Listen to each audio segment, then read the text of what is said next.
कपड़े धोने वाली बहू। शादी के पहले से ही विभा को कपड़े धोने का बड़ा शौक था। कभी नल के नीचे तो कभी तालाब के पास। अरे मेरी नीली वाली लुंगी नहीं दिख रही है।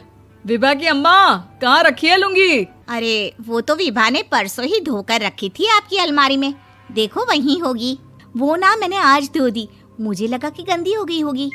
अरे कैसे गंदी हो गई थी? उसे तो मैंने पहना भी नहीं। हे भगवान, इस लड़की के कपड़े धोने की आदत से परेशान हो गया हूँ मैं। जितना तो घर में राशन नहीं आता, उससे कहीं ज्यादा डिटर्जेंट पाउडर का खर्चा है। इसकी शादी करवा दो, शादी जाए अपने घर में ही करे काम, फिर चाहे घर के कपड़े धोने हो या पूरे गांव के। हाँ ठीक बोल रही हूँ, देखता हूँ मैं कोई लड़का। वो दिन भी आ जाता है जब विभा को देखने लड़के वाले आ जाते हैं। लड़की मुझे अच्छी लगी। होने वाली सास कहती है, बेटी अगर कुछ पूछना है तो पूछ लो। वैसे तो हमारी लड़की बहुत ही शर्मीली है, जो बोल दो वो मान लेती है, इसे क्या पूछना होगा। अरे कैसी बात कर रही हो माँ, मुझे इन लोगों के घर रहना है, सवाल तो कई है। हाँ हाँ बेटा, पूछ लो ना, क्या पूछना है। आप लोगों के घर कपड़े कौन धोता है? सास का मुंह बन जाता है। देखो, अगर तुम ये कहना चाहती हो कि तुम्हें कपड़े धोने नहीं आते तो सुन लो, कपड़े मैं ही धोती हूँ, लेकिन तुम्हारे आ जाने के बाद मैं रुमाल तक नहीं धोऊंगी। अरे चुप रहना भाग्यवान, बहू बेचारी घर आई नहीं, उसे डराना शुरू कर दिया। वो क्या है ना बिटिया, अभी तक तो ये कल्लू की माँ ही धोती थी, लेकिन अब तुम्हारे पापा तो दहेज में वॉशिंग मशीन देंगे ही। तभी विभा की माँ बोल पड़ती है, सवाल भी पूछा तो क्या। वैसे भाई साहब, मशीन की तो फिर भी कपड़े धोने की कैपेसिटी होती है। मतलब जो बिटिया दे रहे हैं ना विभा, इसे कपड़े धोने का बहुत शौक है। ये आप लोगों के क्या, आस पड़ोस गांव मोहल्ले सबके कपड़े धो दे और उफ तक ना करे। बाहर देखा नहीं आपने कितने कपड़े सूख रहे हैं? सब हमारी बिटिया ने ही तो धोए हैं। बस भी करो ना माँ, शर्म आ रही इतनी तारीफ सुनकर। और तो और एक दाग निकाल कर दिखाओ तो मान जाऊं। हाँ अच्छा, माफ करना बेटा, मैंने गलत समझा। हमें तो रिश्ता बहुत पसंद है। और ऐसे जुड़ जाता है रिश्ता कपड़े धोने का शौक रखने वाली विभा का। उसकी शादी हो जाती है कोयला फैक्ट्री में काम करने वाले कल्लू के साथ। शादी के बाद अचानक विभा चिल्लाती हुई सास के पास आती है। सासू माँ, अरे सासू माँ कहाँ है आप?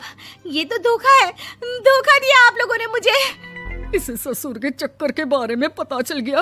अरे तो उसमें तुझे क्यों धोखा मिला है? अरे नल में पानी नहीं आता, कपड़े कैसे कब धुलेंगे? अच्छा, तू पानी नहीं आ रहा उसकी बात कर रही है। तो आपने क्या सोचा?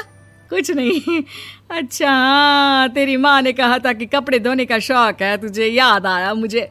शौक बोलकर कपड़े धोने वाले मेरे जुनून को कम ना आके सासू माँ, कपड़ा धोना मेरा गुरूर है।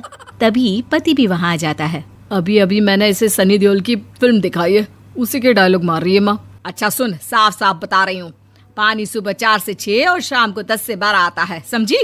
विभा टाइमिंग सुनकर हैरान हो जाती है। ये क्या भूतों का मोहल्ला है?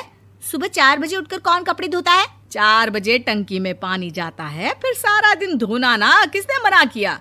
अरे कैसी बात कर रही हैं? 200 लीटर की टंकी में कितने कपड़े धो लूंगी मैं? सुबह ही उठ जाऊंगी मैं। अब क्या था, विभा सुबह 4 से लेकर रात के 12 बजे तक कपड़े ही धोती रहती।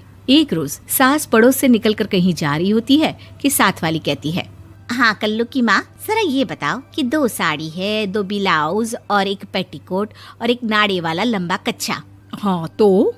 अरे तो क्या, कितना लोगी धुलाई ये बताओ। धोबन दिख रहे हैं हम क्या? हमारे पति सरकारी नौकरी से अभी रिटायर हुए हैं और बेटा सुपरवाइजर है कोयला फैक्ट्री में। धोबन समझ रखा है हमें?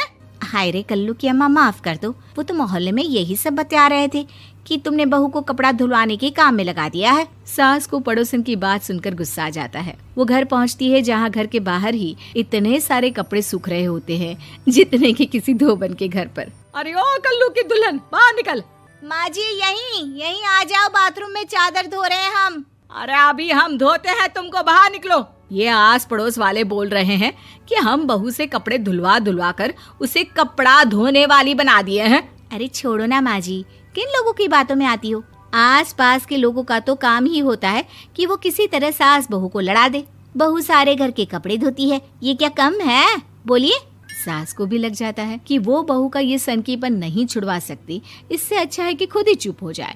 एक रोज सास और बहू मंदिर जाते हैं, जहाँ सास की साड़ी वहाँ खड़ी भीख मांगने वाली से मिलती है। माँ जी क्या बात है, आपकी साड़ी उस भिखारन से कितनी मिल रही है ना? हाँ हाँ, देखो तो दोनों की साड़ी मिल रही है। क्या बात है कल्लू की अम्मा, तुम खुद को तो अफसर की बीवी बताती हो और ऐसी सिंपल सी प्लेन साड़ी पहनकर घूमती हो। सिंपल और प्लेन नहीं है ये साड़ी। तो क्या सोने के धागे से फूल बने हैं? कुछ भी सासू माँ, कुछ भी। हाँ, बने थे इस साड़ी में सोने के धागे से फूल। मेरे पति लेकर आए थे मद्रास से स्पेशली मेरे लिए 10,000 की। ताहे भाई साहब इस भिखारन के लिए भी सेम टू सेम साड़ी लेकर आए होंगे 10,000 की। सास उस वक्त कुछ नहीं कहती, लेकिन बहू के साथ घर आती है और अलमारी से एल्बम निकाल कर लाती है। ये साड़ी देख रही है, ये वही साड़ी है जिसे मैंने अभी पहना था। इस साड़ी में ये जो चमकदार फूल दिख रहे हैं ना, ये सोने के धागों से काढ़े गए हैं। लेकिन तू लोकल वॉशिंग मशीन ब्रश से घिस घिस कर सारे फूलों को निकाल कर साड़ी प्लेन कर दी। मुझे माफ कर दीजिए सासू माँ। और तो और, जब मैंने तुझे तेरी गलती के लिए कुछ नहीं कहा, लेकिन तूने तो सबके सामने मेरा मजाक ही बना दिया। क्यों? बहू को समझ में आ जाता है कि अब से उसका कपड़े धोना बंद।